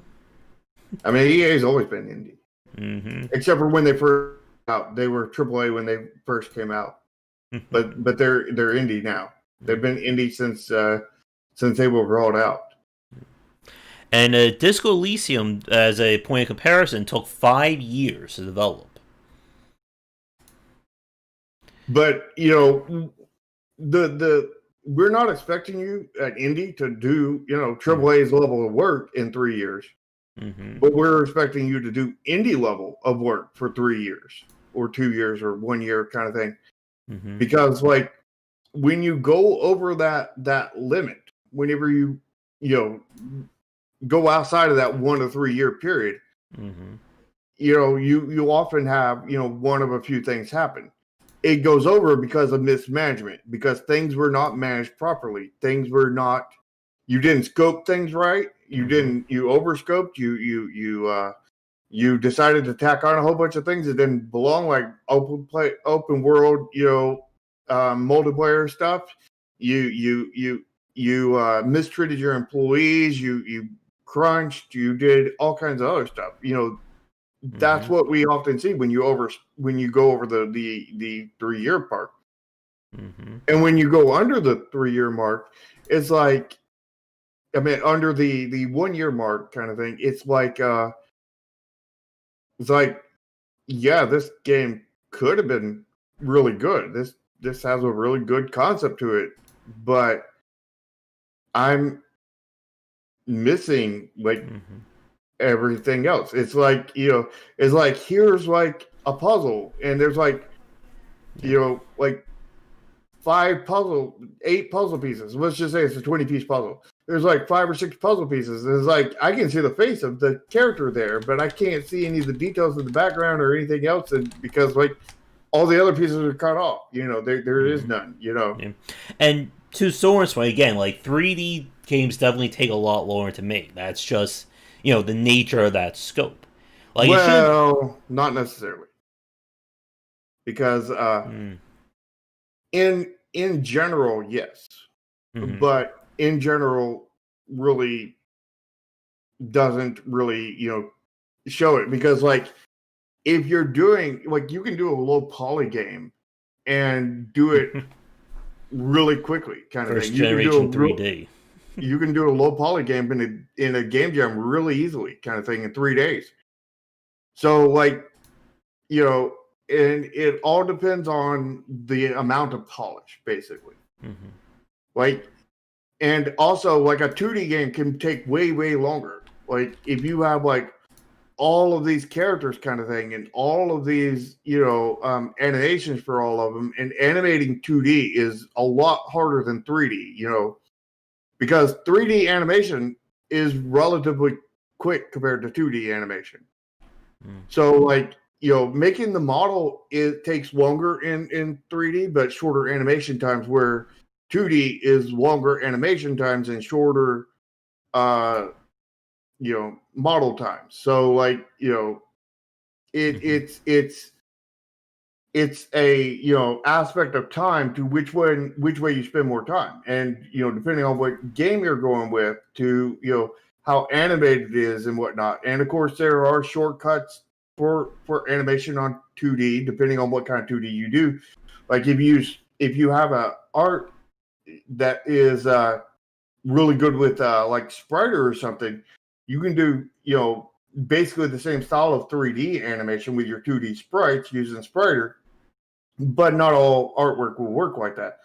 Specifically, pixel art really doesn't work with that, and whatnot. But like in general, 3D is longer, but it's not always the case. And I think, again, every development is different when it comes to the work that you're doing, and again, the style that you're making. Like, we've seen some amazing 2D games, such as Grease, Owlboy, Cuphead. Again, Ori being, I think, the ugly example. Hollow Knight. And yeah, and that's a really good point, Nair, sign about when they brought Keanu Reeves on. Like, what did that do to the development of the game? Yeah. It probably added another 2 years of development. Probably. Yeah. And again, that's kind of the challenge when we talk about major AAA development like that. That it all of a sudden becomes any change reverberates out in massive ways. And it's one of these that we've talked about before, that indie developers can pivot a lot easier compared to AAA. Oh yeah. Like indies, that's where indies really accelerate at.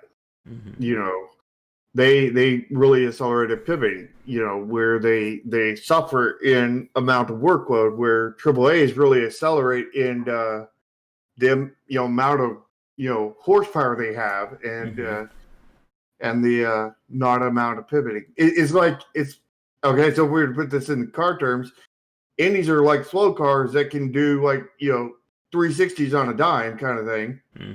And AAA are like dragsters that you fully turn the steering wheel and you're going like you're listing to the left. Kind of thing. Yeah. And a mistake in indie can be fixed relatively easy, or at least on the smaller scale. A mistake in AAA can take who knows how many hours and millions of dollars to recorrect. As we saw with, something like Mass Effect Andromeda and Anthem. Exactly. And to the gameplay, here's my question. Again, this is coming from someone who hasn't played the game. What's the core gameplay loop? Because from everything that I've seen or I've been described by, it just sounds like Deus Ex. It's all over the place, because originally it was a single player game, and then they added the open world, and everything can happen kind of thing, like GTA. So it's like you take a single player game and you cross it with a little bit of GTA, and that's kind of what it is. The core gameplay loop's kind of all over the place and not really cohesive.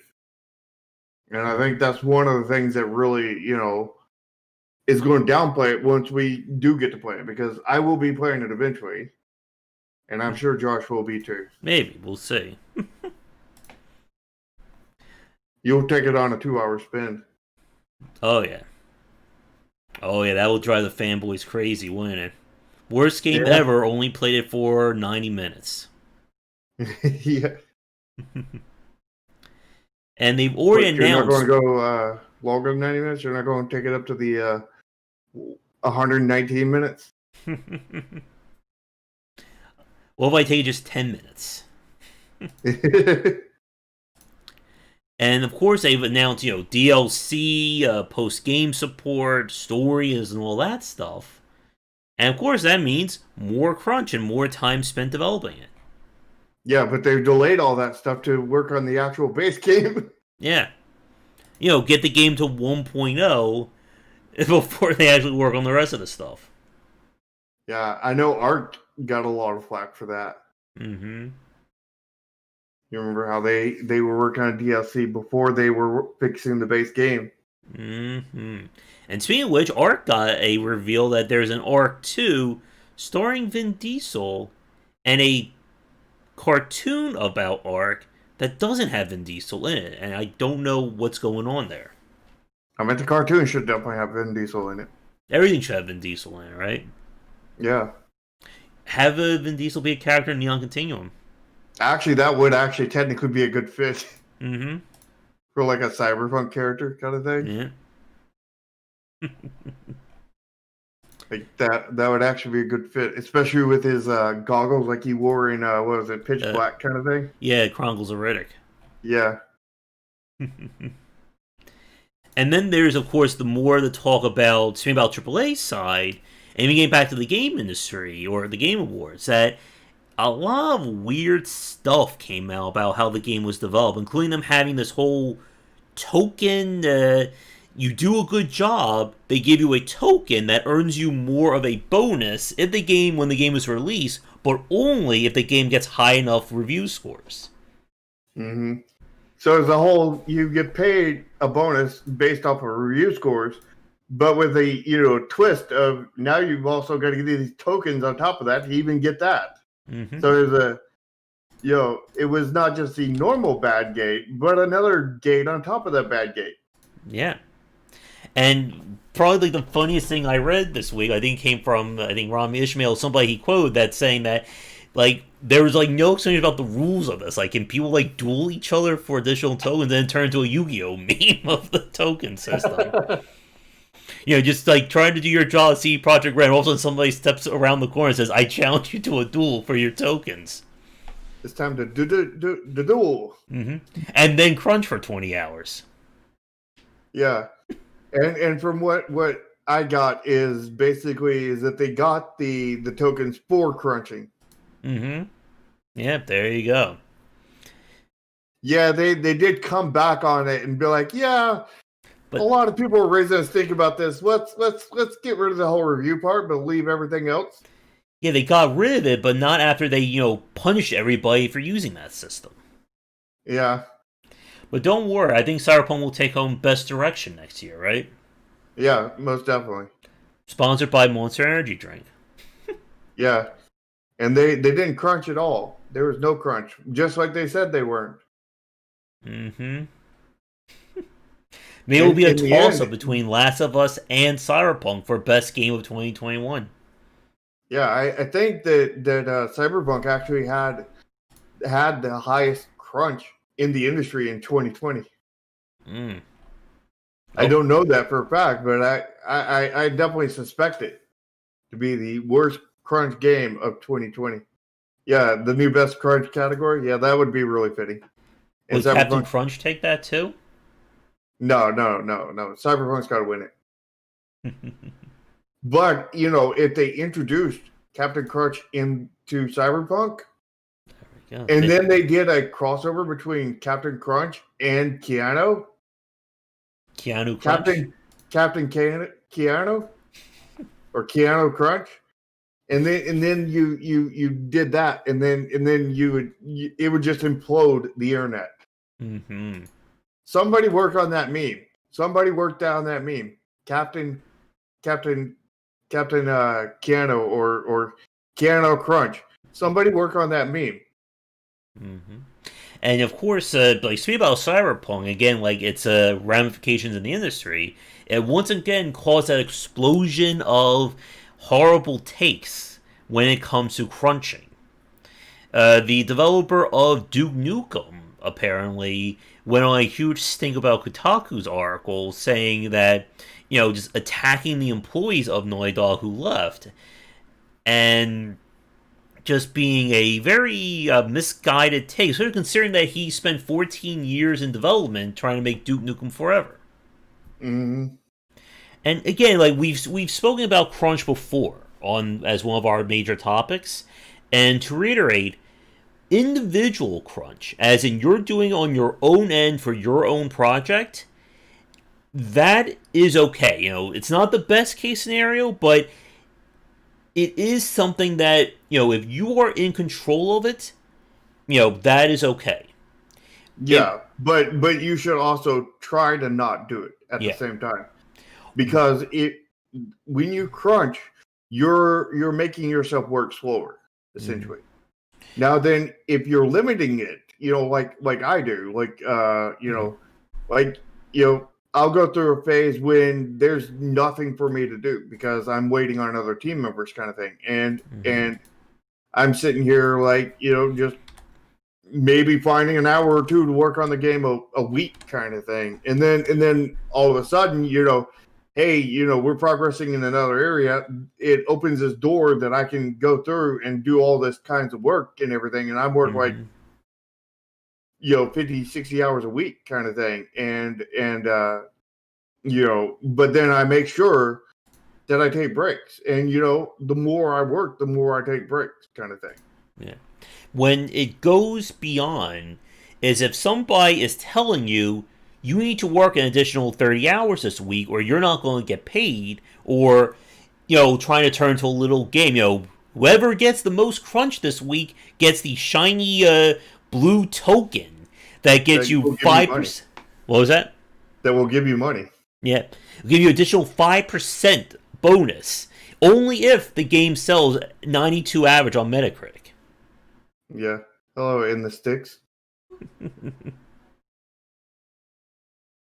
Yeah, that's really bad. And like even in single development or small teams, kind of thing, you really need to avoid crunch as much as possible, kind of thing, Mm-hmm. because as you work more, you become tired, and when you become tired, you become less efficient, meaning that you get less work.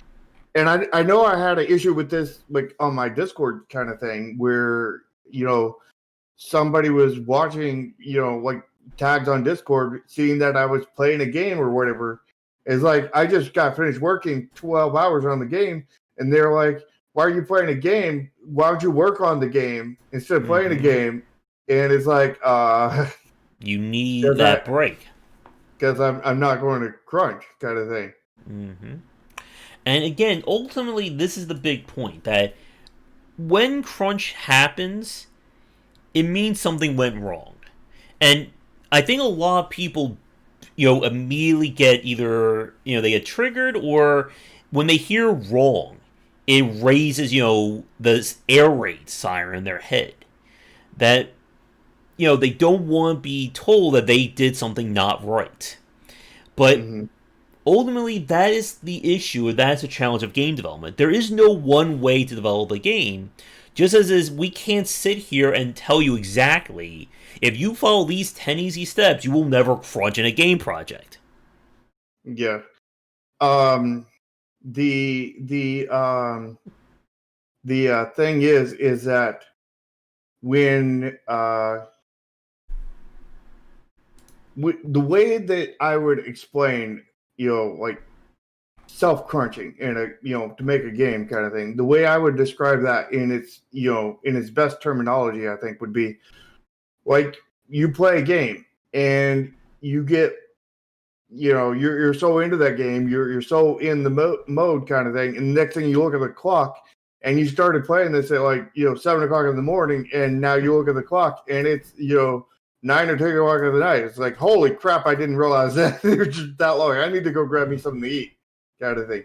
Mm-hmm. That same thing kind of can happen in game development, kind of thing. And if you lose yourself because you're just having so much fun and everything, Mm-hmm. it's not stressful. It is causing you to lose rest in theory, kind of thing. But you're not, you're definitely overworking yourself, but you're not suffering a lot of the repercussions from that because you were enjoying it in the mood and in the mode, kind of thing. Mm-hmm. Like you lost track of time, kind of thing. Where being like, yeah, you need to put more hours in, from your boss, and you can't go home, you can't do things you want to do. You're getting those negative drawbacks in your psychology and everything, and it's a punish, not not just something you want to do. So like, you shouldn't be working more than 8 hours in general, kind of thing. Yeah. 40 hours And a week. oh, and to Mike's comment, I haven't unfortunately heard from Rob. I think 2K may have kidnapped him. Maybe he's stuck in a loot box. He might be. And yeah, and that's one thing they said about with Hades development, that the team explicitly said that you were not allowed to crunch, and you had to. I think you had to mandatory take. I think like 24 days off a year or something like that. Like they try to make things as smooth as possible. And yeah, it's something that I think. I'm not sure if I spoke with Jamie about this or Ramin, but like Shark said, like everyone eventually hits that point where more hours doesn't mean more quality. It just puts you on zombie mode. And while that can help if you're doing a very, low technical skill or, something like assembly line work, if you're trying to be creative and do something that, you can't really turn off your brain to do, you're just kind of burning hours without doing anything productive. Yeah. You're just putting more hours in for nothing. Mm-hmm. Or more hours for a negative, rather. And, that is exactly right. Because, like,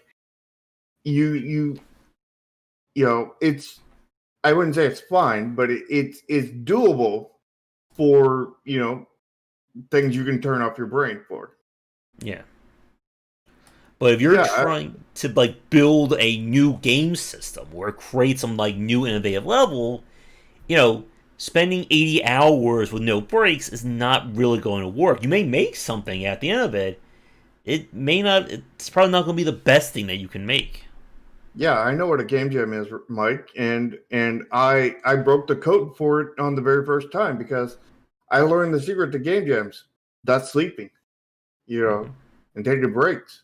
Because on my very first game jam, I was quite successful with it, and I basically had to finish game in 2 days because I,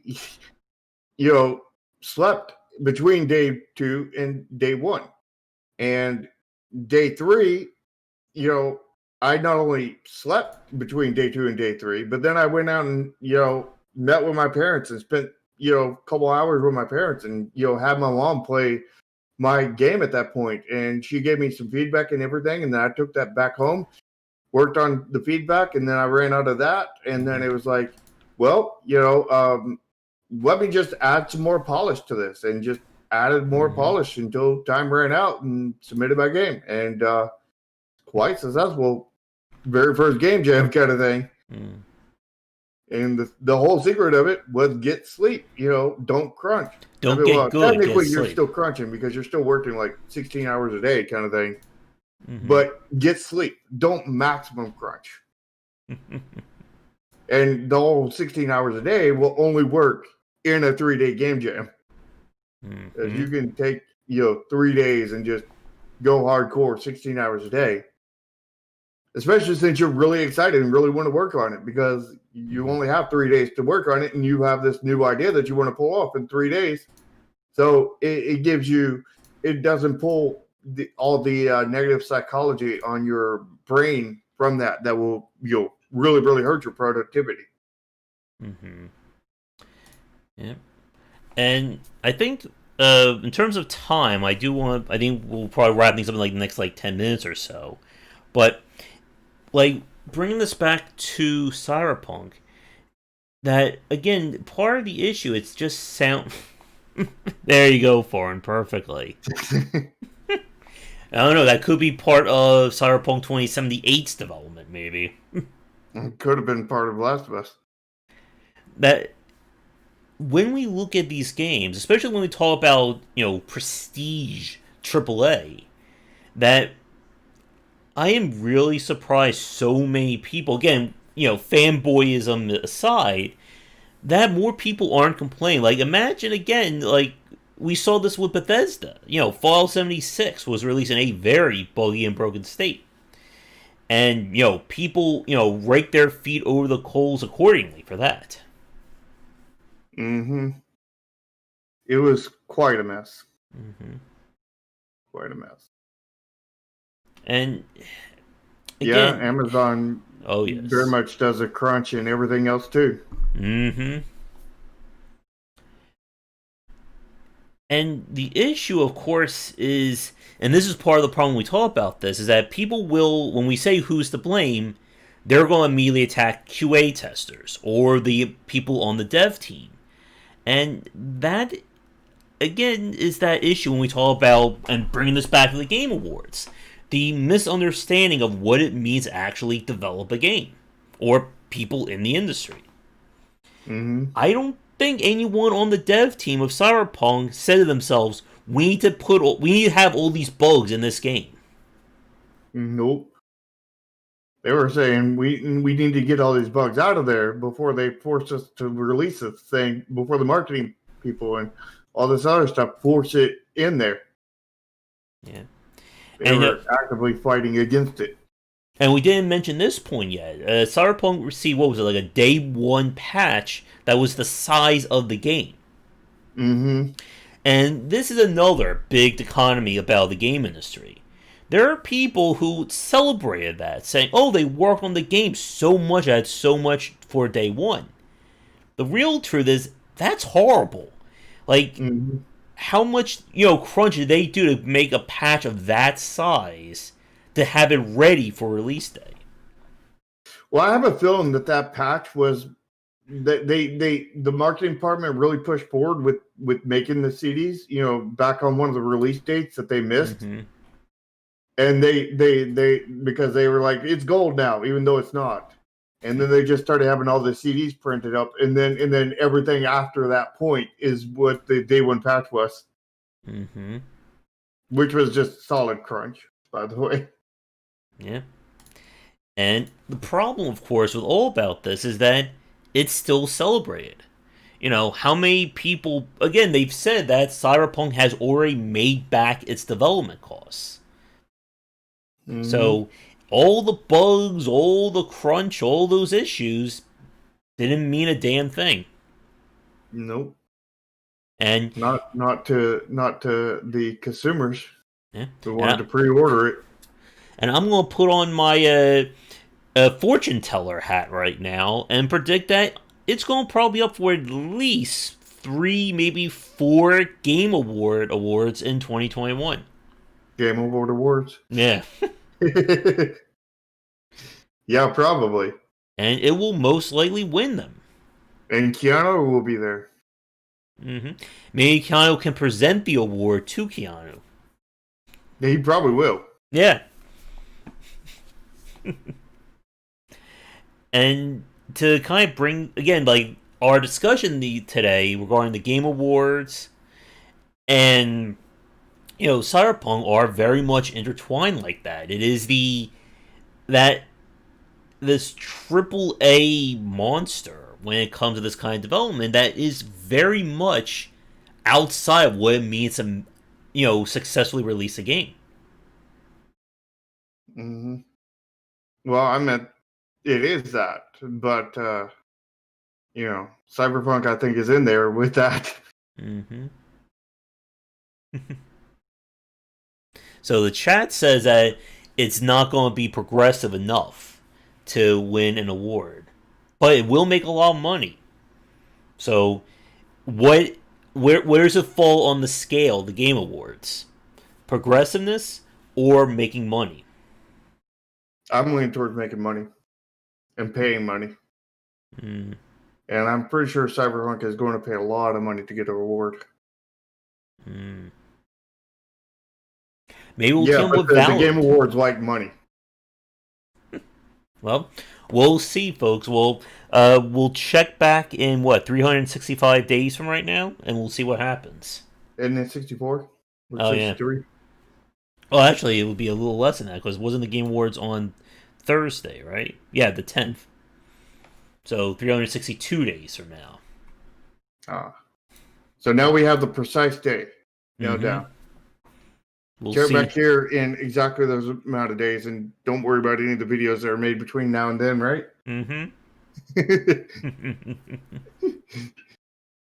Oh, and another thing that I heard that also ballooned the budget was when they really pushed hard into LGBTQ plus representation, because I don't think that was part of the original game.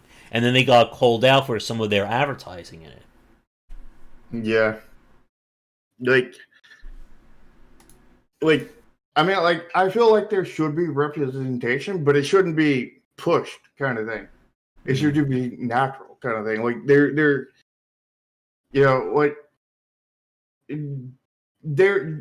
okay, when you look in reality, I mean, there's probably a few people like this, but for the most part, nobody walks up to you and be like, and the first words they say is, "Hey, I'm a trans person," kind of thing.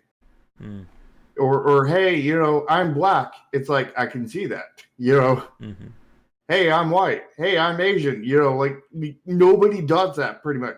I mean, there's probably a few idiots that do that, but excluding the few rare idiots that do that kind of thing, there's probably not anybody that does that. But you often see that exact thing in games that pander to people kind of thing. And, I feel like that a game, can have a trans character that never says anything about being trans kind of thing. You can, you probably can tell it in some ways, but it's not like, just here glowing in your face, it's a trans character kind of thing. Or just being the token character as well. Yeah.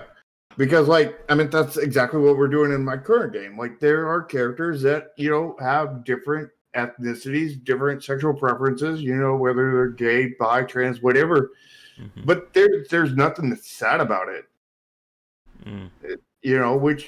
Which some people will probably, attack the game and be like, hey, there's none of it in there, And then people will reference back to this podcast where I said it was in there. And it's just not overstated. And then there'll be an argument over it for months and months and months. And, you'll have all the views. We'll both have all the views on this video because of that. Nice.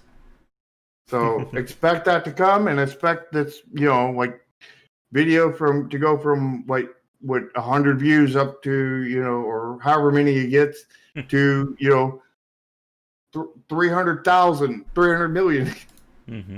Kind of thing. And to Foreign's comment, yep.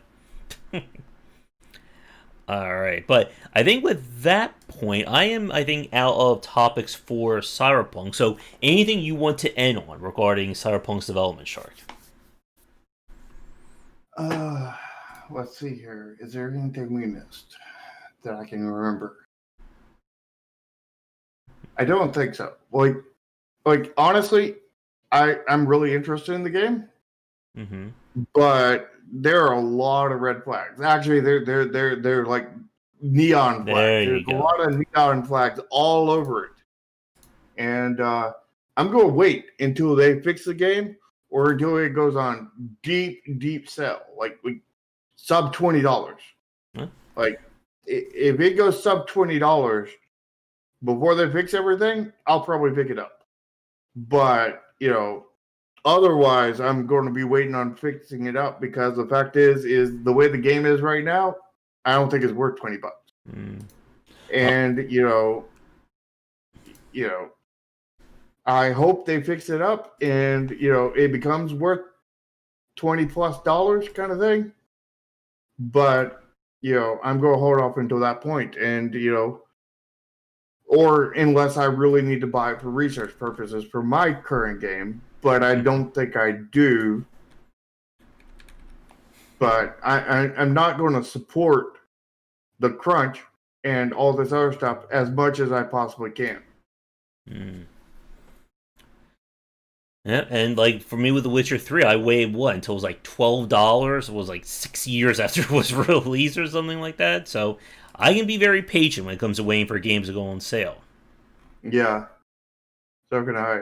You can always do the 2-hour run and then come back to it when it actually goes on deep sale. But I'm not even going to do that. All But right. yeah, I mean, like, there's a good game in there, I think. It's just a question of how much they ruin to stack on top of it to ruin that. And will they ever get it fixed to where it is actually a good game again? That's a real question. All right. But I think with that, we will wrap things up for this week. Those of you watching this live, or I'm sorry, watching this record, let us know what you think about switching the focus and doing the weird games as its own show. We will be probably doing, I think from the comments, we'll probably try that live sometime this week, and we'll make an announcement on our respective discords when we have that date. Again, for those of you watching me, we have two devcasts lined up. One going to be on Tuesday at 4, and the next one will be Wednesday at 3. That'll be right here on this channel. And you can follow me on Twitter at GWBicer. And here on my channel, we have the Nexus Games LLC channel. We have this, of course, the Simply Stream podcast every Sunday. We have the dev streams every Friday, and where we work on Neon Continuum, a cyberpunk-based game. Well, it's like a little bit over a fifth cyberpunk, but it's a sci-fi game with a lot of cyberpunk in it. And we also have on Tuesday we do our game streams, and eventually we're going to be doing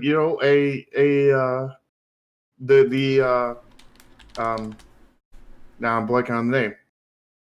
The show we were just talking about, the Weird Games? Weird Games. The Weird Games. We'll be doing the Weird Game live over here on some day whenever we figure out what day that's going to be on.